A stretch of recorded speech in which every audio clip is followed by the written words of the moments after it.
Quero compartilhar com vocês um trecho da palavra de Deus que se encontra em Mateus capítulo 17, a partir do versículo 14. 17, a partir do versículo 14. Mateus 17, a partir do capítulo... Mateus capítulo 17, a partir do versículo 14, né? Estou falando dois capítulos aqui, não vou entender. Mateus capítulo 17, a partir do versículo 14. Diz assim: quando chegaram onde estava a multidão, um homem aproximou-se de Jesus, ajoelhou-se diante dele e disse: Senhor, tem misericórdia do meu filho, ele tem ataques e está sofrendo muito, muitas vezes cai no fogo ou na água. Eu o trouxe até os seus discípulos, mas eles não puderam curá-lo.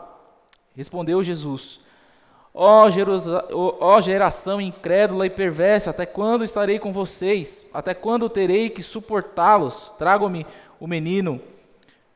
Jesus repreendeu o demônio e esse saiu do menino, que daquele momento em diante ficou curado. Então, os discípulos aproximaram-se de Jesus em particular e perguntaram: por que não conseguimos expulsá-lo? E ele lhe respondeu: porque a fé que vocês têm é pequena. Eu lhes asseguro que se vocês tiverem a fé do tamanho de um grão de mostarda, poderão dizer a este monte: vá daqui para lá, e ele irá. Nada lhe será impossível. Mas esta espécie só sai pela oração e pelo jejum. Esse versículo 21 eu li, mas eu não vou pregar nele, porque seria uma outra pregação. Então eu quero focar do versículo 14 ao 20.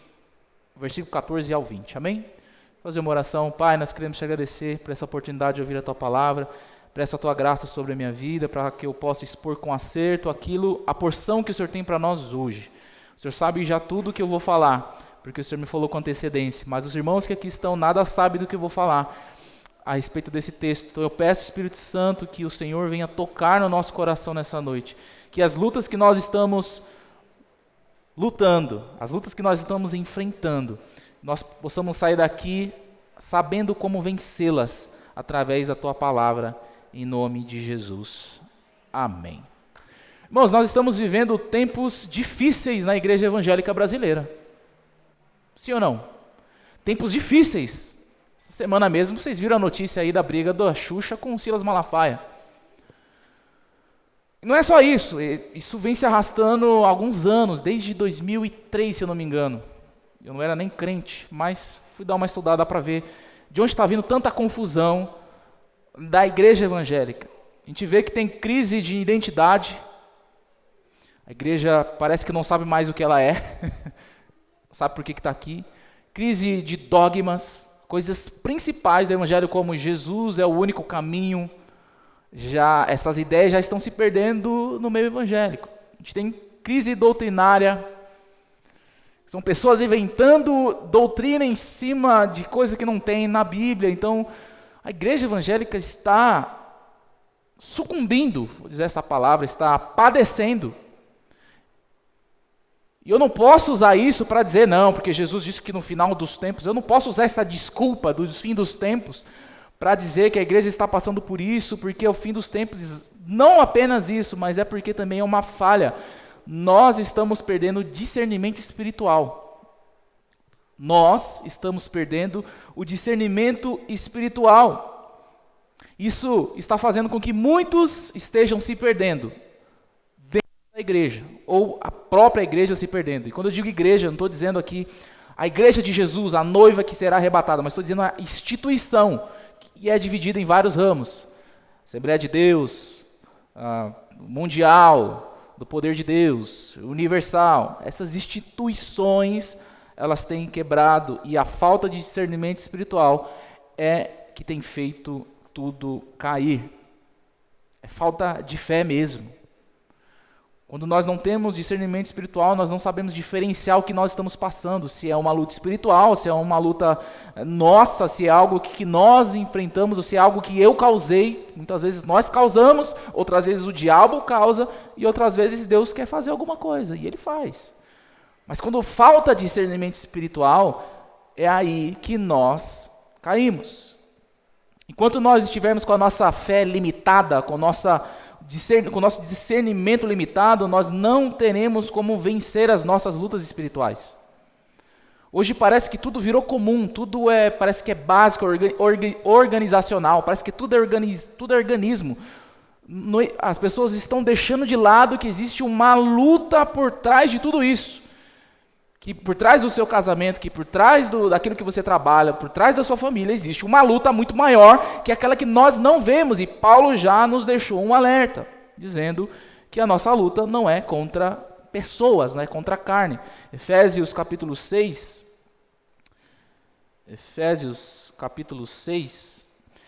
versículo 11 diz assim: vistam toda a armadura de Deus para poderem ficar firmes contra as aciladas do diabo.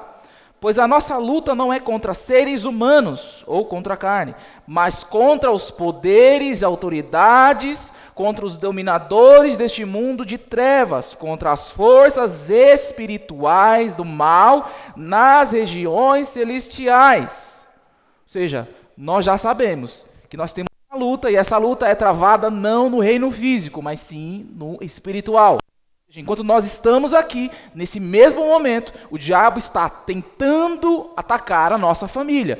O mesmo momento que nós viemos aqui e cantamos Sinto Fluir Teu rio de vida em mim, o diabo está tentando jogar um rio, um Tietê dentro da sua família, para que flua um lixo lá e não flua a presença de Deus. Então, é necessário nós entendermos e ter esse discernimento, que nós estamos aqui, que nós temos conta para pagar, que nós temos lutas para travar, mas existe algo muito maior por trás e nós precisamos entender que a nossa luta é contra o diabo e que ele é o principal personagem, pessoa interessada em destruir a nossa família.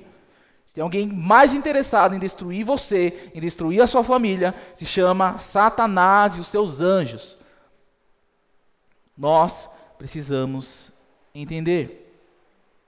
Se nós não entendermos isso, que nós estamos aqui na igreja, que a oração que a gente faz, que os hinos que nós cantamos, que as mãos que nós levantamos, que as palavras que nós declaramos, se nós não entendermos que tudo isso que nós estamos fazendo aqui é algo muito maior do que o físico e sim espiritual, nós vamos perder muitas lutas. Nós vamos colocar a culpa no cachorro, nós vamos colocar a culpa na Enel, nós vamos colocar a culpa no boleto, nós vamos colocar a culpa no cartão de crédito, enquanto na verdade o diabo está o tempo todo tentando nos destruir.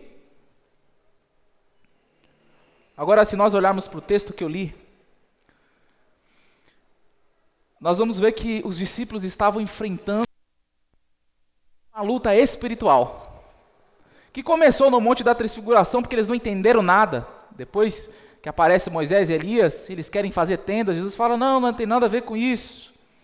Na verdade, Elias já veio, falando sobre João Batista, ele já veio e fizeram o que quiseram com ele, e logo eu vou ser entregue também, vão fazer o que quiserem comigo.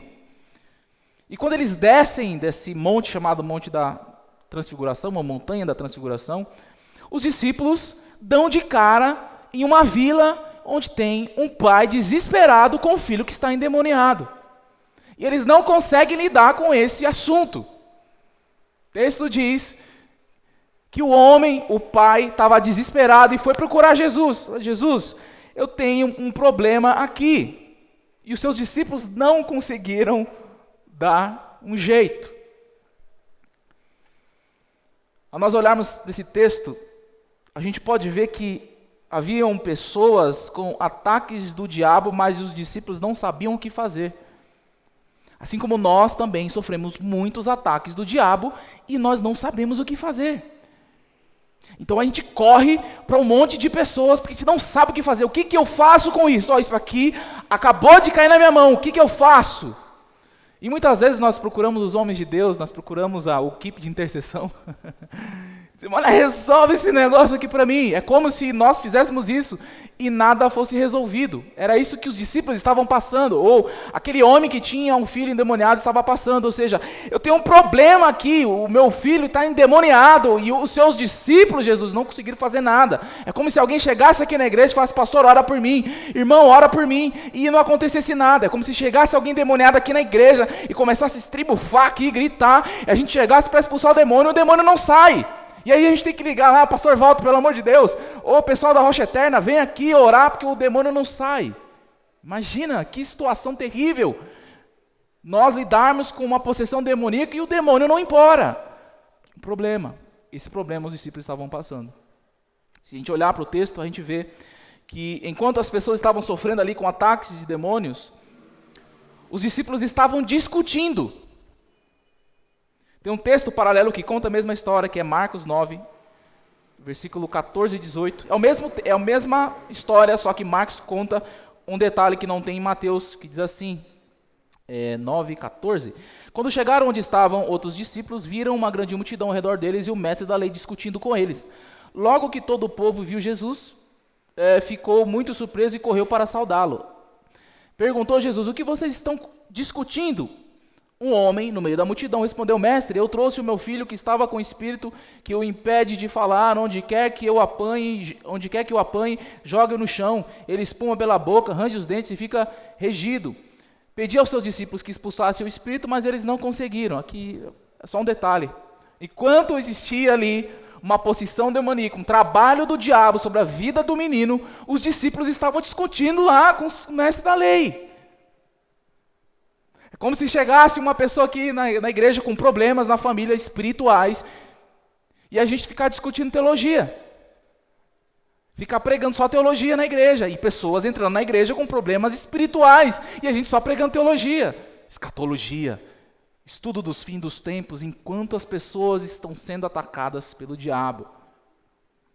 Se a gente olhar para o texto, nós vamos ver que enquanto as pessoas estavam sofrendo o ataque do diabo, os discípulos eles estavam sem poder para confrontar o diabo, sem autoridade nenhuma. E quando Jesus recebe essa notícia, Jesus tem uma reação que eu acho que qualquer um de nós teria: descontentamento. Você tem uma função para fazer e você não conseguir fazer a função que só você pode fazer. Jesus fica com uma ira santa ali. Ele diz no versículo 17, Mateus 17, geração incrédula e perversa, até quando estarei com vocês? Jesus falou: o que vocês estão fazendo? Vocês não conseguiram parar um ataque do diabo.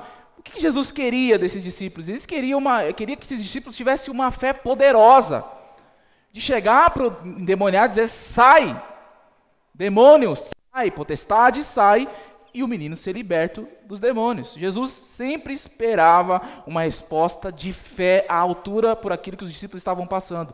Eu quero que você saiba que Jesus sempre está esperando de você a fé à altura sobre o problema que você está passando. Teu problema não pode falar mais alto do que a sua fé. A tua fé tem que estar superior aos teus problemas. Mesmo que fique mais ou menos assim, sempre tem que estar acima. Porque é isso que Jesus espera de nós. Que a nossa fé supere os nossos problemas. Que a nossa fé vença as lutas espirituais que nós passamos todos os dias. Tem Mateus 6,30. Olha o que Jesus diz em Mateus 6,30 para os discípulos.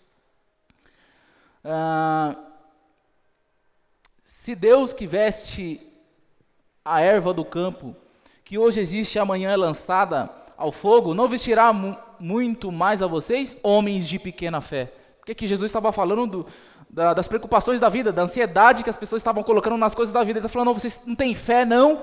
Se Deus veste até a erva do campo, será que Ele não vai vestir vocês?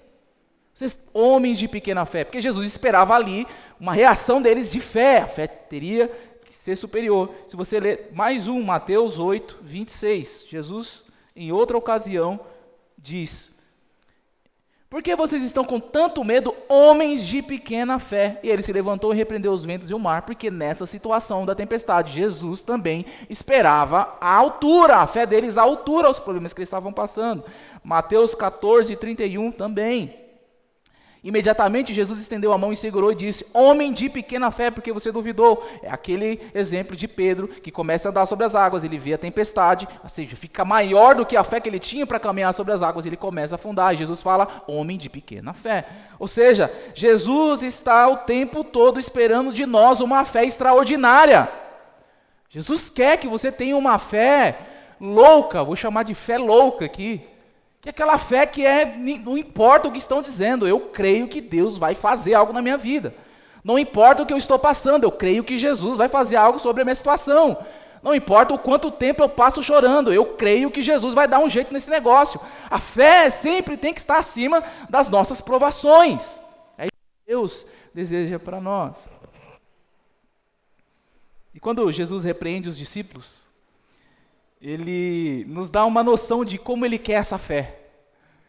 Ele nos deixa aqui o segredo dessa fé. Que fé é essa? Tá? Jesus queria que os discípulos tivessem fé, ele quer que eu tenha uma fé, mas que tamanho que fé é essa? Tamanho do grão de mostarda? O que é isso? O que Jesus quis dizer com isso? Jesus quer que a nossa fé pareça um grão de mostarda para a gente vencer as obras espirituais, as lutas espirituais? Que lógica é essa de Jesus, de grão de mostarda? Você quer vencer as suas lutas espirituais, irmãos? Vocês querem vencer as lutas espirituais? Porque existem problemas que nós arrumamos para nós mesmos. A gente não paga a conta, o nome vai para o SPC. Quem causou? Não foi o diabo, nem Deus. Fui eu que não paguei a conta. Tem coisas que nós causamos, tem coisas que é o diabo. Exemplo de Jó. O diabo estava passeando pela terra, se apresenta a Deus, Deus fala, você está vendo, tem visto meu servo Jó? O diabo fala, ele está assim porque o Senhor abençoa ele. Tira o que ele tem para você ver se ele não vai blasfemar. Aí Deus dá autoridade para o diabo ir lá tocar na vida de Jó. Então tem vezes que somos nós, tem vezes que é o diabo, e tem vezes que é Deus que deixa, irmãos. Tem vezes que Deus nos coloca em algumas situações para ver onde vai, porque Ele quer que a nossa fé seja extraordinária. Então eu quero perguntar mais uma vez, você quer vencer as lutas espirituais que você tem passado? Porque as lutas espirituais que você não enxerga é o que tem feito você passar o que você passa. O que nós passamos no físico é algo que acontece no espiritual. Quando você chora por alguma coisa que está acontecendo na tua casa, tem uma guerra travada no mundo espiritual que nós não conseguimos ver. Eu quero que você entenda isso. Eu preciso que você saia daqui entendendo isso. Que nós não estamos brincando com coisas pequenas, mas com coisas grandes. Mas Jesus quer que a nossa fé seja superior, como um grão de mostarda. Então eu vou listar 4 características rapidamente sobre o grão de mostarda. 4 características, já que Jesus falou que se a gente estivesse semelhante a um grão de mostarda, a gente vai mover montanha, e essa frase, mover montanha, é uma frase idiomática dos judeus, que significa passar por esse problema. Então o que Jesus estava falando para os discípulos é o seguinte, se vocês tivessem fé do tamanho do grão de mostarda, vocês teriam expulsado o demônio, vocês teriam passado por esse problema, é uma expressão idiomática ali. Então, para nós vencermos as nossas lutas espirituais, as nossas adversidades que nós passamos, por conta das nossas lutas espirituais, nós precisamos ter uma fé como uma de mostarda. Então eu vou listar 4 características do grão de mostarda para nós vencermos a nossa luta espiritual. Eu quero que você vença, irmãos. Jesus quer que você saia daqui como alguém que vai vencer. A gente tem que parar de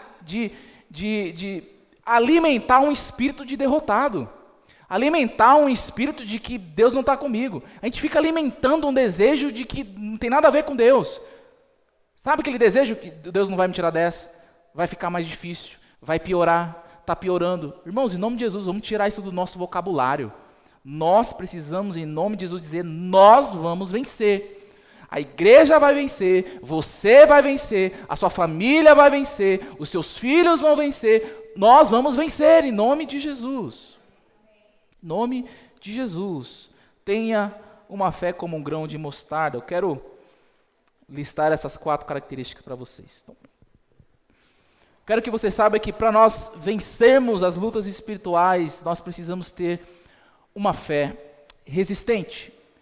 Porque a primeira característica de um grão de mostarda é a resistência. Um grão de mostarda tem aproximadamente de 1 a 2 milímetros. Você quase não enxerga, irmão. Mas ela tem uma resistência que ninguém consegue explicar. Você consegue quebrar como é que chama? Semente de um abacate? É semente de abacate? Como é que chama aquele negócio do abacate? É semente, né? Caroço de abacate. Abacate tem caroço, irmão? Abacate tem caroço? Caroço parece que é caroço coisa física, né? Eu tô com caroço aqui na minha mão.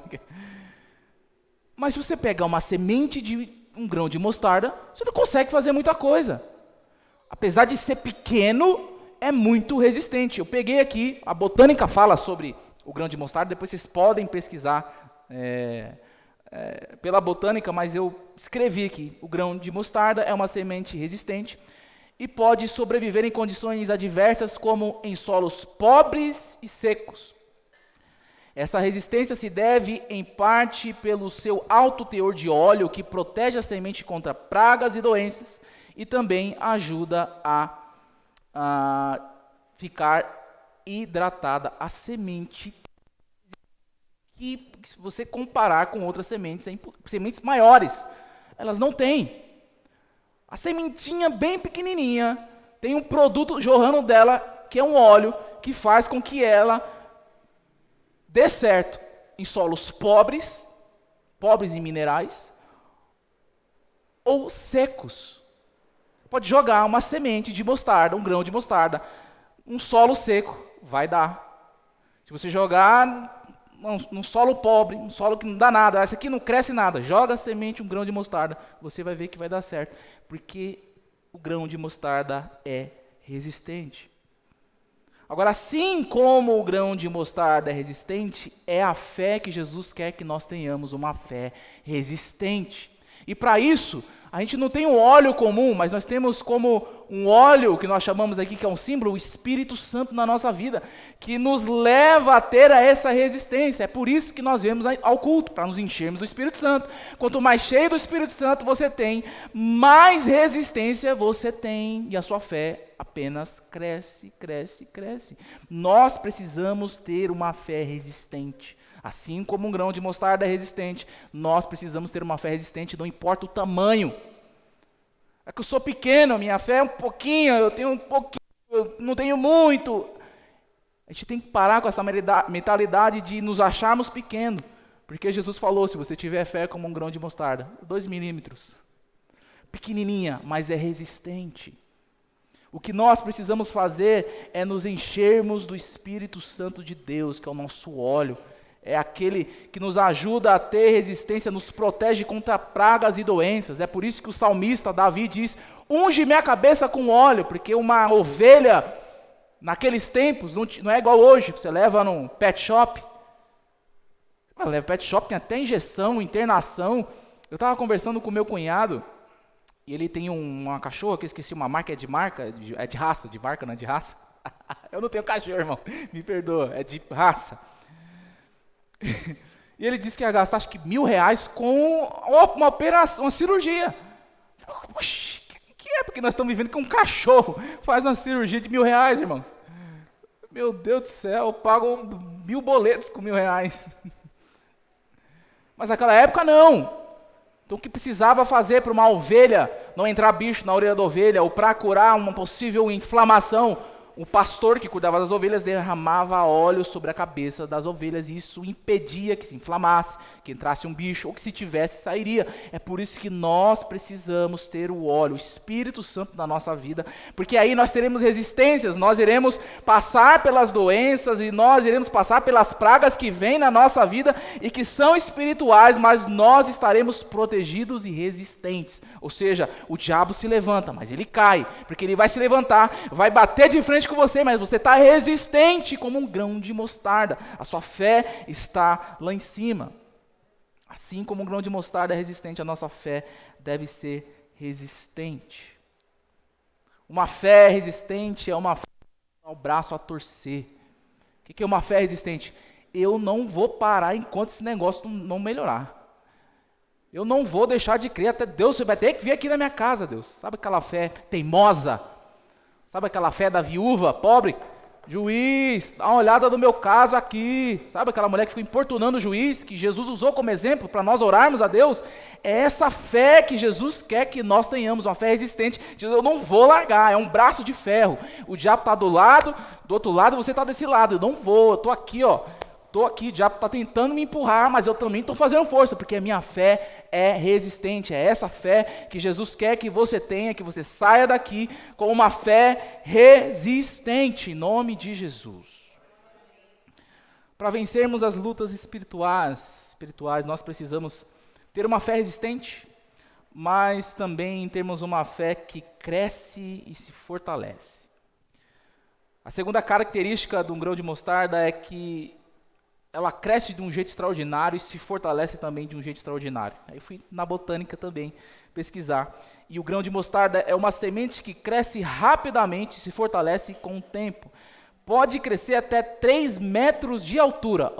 2 milímetros cresce até 2 ou 3 metros de altura. Isso aqui, irmãos, uma semente de 2 milímetros cresce até 3 metros de altura. Veja, em algumas semanas, não são anos, não são 6 meses, algumas semanas, 2, 3 semanas, já cresce 3 metros.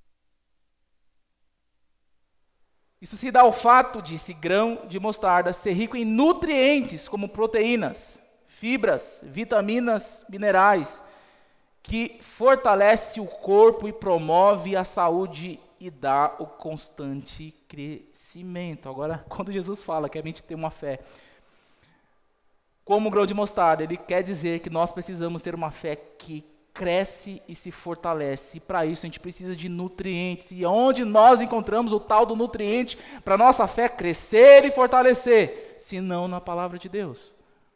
Se não palavras, lendo a palavra de Deus. E quando eu digo ouvindo palavra, tá sem fazer nada em casa, irmão? Coloca uma pregação lá. Pega um pregador lá, escreve lá, pregação, como vencer a ansiedade. Qualquer coisa, irmão.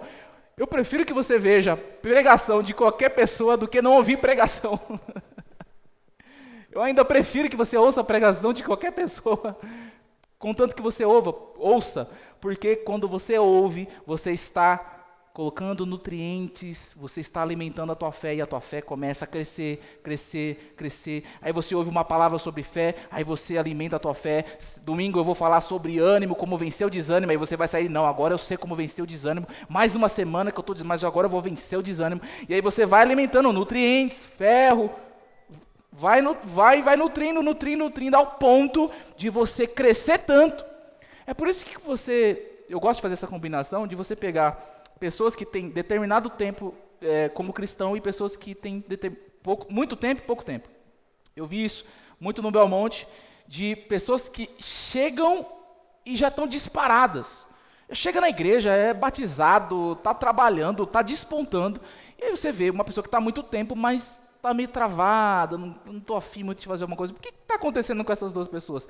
Depende de como elas estão se nutrindo. A forma que você se alimenta da palavra, a forma que você se alimenta da palavra de Deus também vai determinar o modo que você cresce e fortalece a sua fé. Também não é só qualquer palavra. Por isso que às vezes eu fico preocupado que os irmãos estão ouvindo. Não é só qualquer pregação, não é só qualquer coisa que estão explicando que eu vou entender. Eu estava vendo uma explicação agora eu esqueci o nome de uma pessoa que eu acompanho no Instagram, e ela é uma química. Então ela fala ela é uma pergunta, eu como as coisas naturais ou artificiais? Ou seja, eu como uma banana do pé lá, do cacho de banana, ou eu como uma banana que foi fabricada? E aí ela explica que na química é o seguinte, o que eles fazem é o seguinte, eles veem quais são as moléculas daquele produto e eles reproduzem as mesmas moléculas. Ela termina no vídeo dizendo que é a mesma coisa. Só que não é a mesma coisa. A gente sabe que não é a mesma coisa. Uma coisa nasce naturalmente, outra é feita, é artificial. Então, dependendo do que você alimenta, você vai receber nutrientes ou não. Eu prefiro comer uma banana do cacho da banana, irmãos.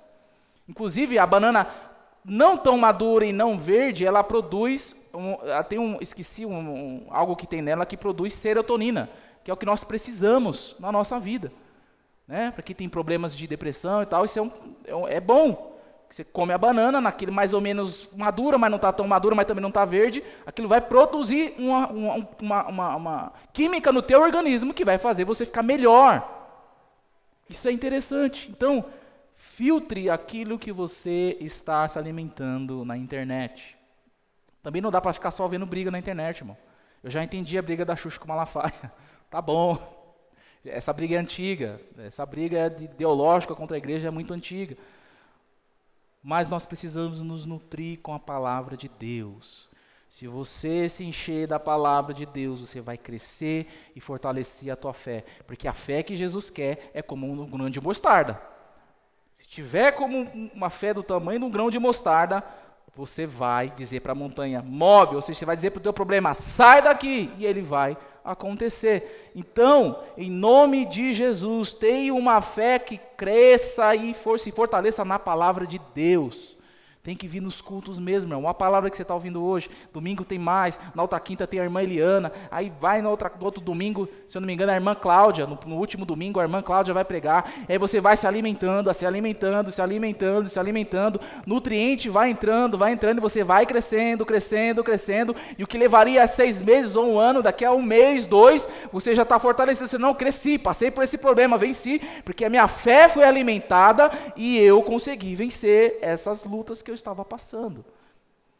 Portanto, tenha uma fé que cresce e se fortalece. Nós vencemos essas lutas espirituais que os discípulos não conseguiram vencer. Nós precisamos ter uma fé resistente, uma fé que cresce e se fortalece. Em terceiro lugar, para vencermos as lutas espirituais, nós precisamos ter uma fé genuína e única. Porque a terceira característica do grão de mostarda é que ele é genuíno e único. Olha só que interessante. A botânica diz que não há outro grão de mostarda como ele. Existe um grão de mostarda e não há outra espécie na terra que se pareça com ele. O grão de mostarda faz parte de uma família chamada, que eu não sei que nome que é esse, é uma língua estranha aqui, ó. Brassicaceae. Brassicaceae é uma família de plantas que o grão de mostarda faz parte. Inclui, por exemplo, brócolis, couve-flor e repolho. Mas o grão de mostarda ele é cultivado, é o único que é cultivado no mundo inteiro, mas não perde a essência. Ele não muda quando está no deserto, ele não muda quando está no país tropical, ele não muda se estiver no Alasca, ele não muda se estiver no Canadá, ele não muda se estiver nos Estados Unidos, ele tem a mesma essência, ele é genuíno. O que é uma coisa genuína? Que não sofre alteração. Única. O que Jesus quer de nós com isso? Que a nossa fé seja genuína e única. Nós podemos até passar por adversidades, podemos até estar em vários momentos diferentes da minha vida, mas a minha fé não sofre alteração. Eu continuo crendo. Se eu tenho muito dinheiro, eu continuo crendo. Se eu tenho pouco dinheiro, eu continuo crendo. Se eu estou passando por uma adversidade agora, eu continuo crendo. Se melhorar, eu vou continuar crendo. Se piorar, eu vou continuar crendo. Não sofre alteração. A minha fé precisa estar firmada, precisa ser única em Jesus. Efésios 2:10 diz que nós somos obra-prima de Deus. Somos únicos também, mas a nossa fé também precisa ser única. Você não pode alterar a tua fé pelo momento que você está passando. Essa semana eu estou crendo pouco porque meus problemas são demais. Semana que vem, se tiver melhor, eu começo a crer um pouquinho mais. Como eu estou passando por dificuldade, vamos deixar esse negócio de dízimo para lá. Negócio de profácio, esse negócio de churrasco das irmãs, olha... Não estou vivendo um momento muito bom para estar participando de coisa da igreja. Ou seja, você está deixando uma fé que tem que ser única, ser alterada pelos momentos que você está passando. Mas Jesus quer diferente. É por isso que eu falo, e eu não falo isso porque eu quero ver os irmãos sofrendo, porque eu quero ver os irmãos chorando. Não é isso. Eu digo sempre que você deve estar presente nos cultos, independente da situação, mesmo se você está sofrendo, se está chorando, se está rindo, porque é aqui que a tua fé se fortalece, ela continua, é aqui que a gente fortalece e nós mantemos a nossa fé única em Jesus. Você precisa sair dessa igreja aqui, por tudo que você ouve aqui, dizendo, eu não posso alterar aquilo que eu creio no meu Senhor. Se eu creio que Ele é a cura, Ele vai curar. É uma fé maluca. Não, Jesus vai curar, Ele não é a cura. Às vezes eu pergunto, às vezes eu estou orando e falo, Deus, você não é o Deus da cura? Jesus, eu canto lá, creio que Tu és a cura, o Senhor não vai curar? Eu creio que o Senhor cura, então eu quero ver o negócio acontecer. Não estou dizendo que a gente tem que colocar Deus na parede, como alguns ensinam aí, mas é mostrar para o Senhor e mostrar para o diabo que está vendo a gente passar pelas condições que nós passamos, dizendo assim, Senhor, eu estou crendo desde o início, é a mesma coisa que eu creio, eu estou crendo agora. Eu creio que o Senhor é a cura, então cura esse negócio. Eu creio que o Senhor pode, que o Senhor é Deus Todo-Poderoso, então faz esse negócio acontecer, porque a minha fé continua a mesma, ela não se altera. Tenha uma fé genuína e única, e você vencerá as suas lutas espirituais, que tem feito você passar pelo que você passa hoje. Para vencermos as lutas espirituais, nós precisamos ter uma fé que libera poder. Porque a quarta e última característica do grão de mostarda é que quando ela é plantada, assim que nós plantamos, ela começa a liberar poder. Que poder é esse? Vamos para a botânica. Quando um grão de mostarda é plantado, ela começa a germinar e crescer, liberando nutrientes e energia armazenados em seu interior. Depois ela passa por um processo que começa a crescer e a virar uma planta. Ela começa a liberar esse poder, ela começa a virar uma planta. E a planta da mostarda, ela é conhecida pelas suas propriedades medicinais, é usada há séculos na medicina tradicional para tratar diversas doenças. Contém compostos bioativos como isotiocinatos e sinignima, que possuem propriedades antioxidantes e anti-inflamatórias e podem reduzir o risco de doenças crônicas como câncer, doenças cardíacas e diabetes. Ela libera um poder, mas precisa ser plantada. Você precisa ser plantado em algum lugar. Eu sempre falo para as pessoas, principalmente, vou sair da igreja, não sei o que, não sei se eu fico numa igreja, não sei se eu vou para outra, eu sempre falo, você precisa se decidir. Se você não for ficar aqui, você vai ter que ficar em outra igreja. Você precisa estar plantado em algum lugar. A tua fé vai estar em quem? Está no YouTube, ficar assistindo um culto online, assistindo só pregação. Irmãos, eu até falei no vídeo no Instagram que eu estava gravando, falei, irmão, tem que vir presencial, porque o que nós vivemos presencial não tem nada a ver com o que é gravado. O que é gravado é informação. Você não veio para o culto, quem está assistindo a pregação, Deus abençoe, domingo tem culto, tá bom, irmãos? Deixa o like aí, comenta aí, mas vem para o culto domingo. Porque quando você assiste, quem está assistindo ao vídeo, você só está pegando a informação que eu falei aqui. Mas quem está aqui, depois da pregação, tem oração. E é aqui onde Deus começa a liberar sobre nós algo que nós não podemos fazer no online, que é um poder que nós já temos na nossa fé.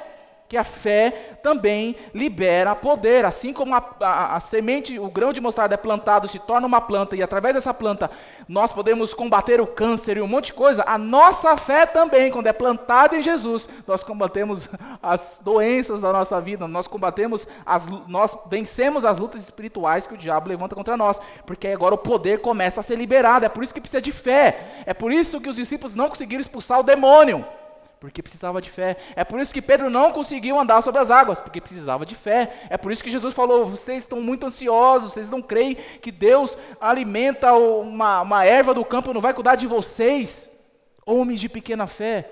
Porque quando nós temos fé, um grande poder é liberado. A minha fé é tão grande, irmãos, que não importa a quantidade de pessoas que tem na igreja, eu sei que vai acontecer. Eu sempre falo, irmão, se eu tiver... eu falo para a Gabi ali, né, elas ficam... É como se eu estivesse dando uma indireta que eu vou embora. Não é, irmãos. Eu sempre falo, se eu tiver aqui, vai tudo acontecer que foi profetizado aqui, irmãos. O terreno está aí, as coisas estão acontecendo. Eu estando aqui ou não, irmãos, eu creio que Deus vai fazer, porque não depende de mim, não depende de ninguém aqui, é o poder de Deus. Mas eu preciso ter uma fé, e essa fé que libera o poder de Deus sobre a nossa vida, sobre as pessoas que nós convivemos. É assim que deve ser a nossa fé, plantada em Jesus. Assim, o poder é liberado, e aí nós podemos ver libertação, nós podemos ver cura, nós podemos vivenciar milagres de Deus. Eu não sei vocês, irmãos, mas eu quero vivenciar os milagres de Deus. E eu não estou só falando de Deus dar emprego bom para a gente, melhorar o nosso salário, eu não estou dizendo isso, eu estou falando de vidas restauradas. Não sei se um dia vai entrar um cadeirante aqui, mas se entrar, irmãos, eu creio que um cadeirante pode levantar de uma cadeira, não é possível. Que eu estou na vida que eu vivo, eu não creio que Jesus possa levantar alguém de uma cadeira de rodas. A minha fé tem que liberar esse poder. É inadmissível nós entrarmos aqui com a cabeça pensando que nada da nossa vida será resolvido, porque, ai Deus, não, irmão, você tem que entrar aqui dizendo, não, Deus vai dar um jeito nesse negócio, porque eu creio, eu tenho fé que Ele é o meu Deus, Ele é o meu Pai, Ele cuida de mim, então Ele vai dar um jeito nesse negócio, porque eu creio nele. Eu não estou crendo no pastor, eu não estou crendo na irmã Cláudia, eu não estou crendo no irmão André, eu não creio no irmão Leandro, eu creio em Jesus. Nós acreditamos uns nos outros, mas se você me pedir R$50, aí eu não vou ter, irmãos. Se você me pedir 10 conto aí, você pode acreditar em mim, mas se você me pedir dinheiro, eu vou falar, irmão, hoje não vai dar. Mas se você crê em Jesus, o milagre pode acontecer. Você pode acreditar que eu posso orar, pela minha fé, que eu sei que libera poder, Deus pode agir e fazer um grande milagre, mas pode não acontecer. Mas se você crê em Jesus, o poder vai ser liberado, e aí você vai viver o milagre. Não porque eu orei, porque você creu, e a tua fé liberou o poder de Deus. Tenha uma fé plantada em Jesus, e você vai viver as espirituais da sua vida. Eu concluo dizendo que nós não podemos deixar o diabo vencer as lutas espirituais, irmãos. Nós não podemos. Nós não podemos deixar. Nós precisamos entrar na nossa casa, fazer um quarto de oração, entrar numa guerra em oração, mas nós não podemos deixar o diabo espirituais. Nós não podemos passar a vergonha que os discípulos passaram com aquele pai. Desesperado, que o filho estava endemoniado, ficou sabendo que Jesus expulsava demônio, que tinha uns discípulos com ele que também faziam a mesma coisa, chegou lá e eles não faziam. Nós não podemos passar essa vergonha de dizer que cremos em Jesus, mas quando o calo aperta a gente não crê nele. Nós precisamos vencer as guerras, as lutas espirituais, e nós devemos vencer as lutas espirituais com a nossa fé. A fé é como um grão de mostarda, uma fé que é resistente, uma fé que cresce e fortalece, uma fé que é genuína e única, e uma fé que, quando plantada, germina, cresce e vira uma planta que libera poder. Eu quero orar com vocês, peço que vocês fiquem de pé, em nome de Jesus.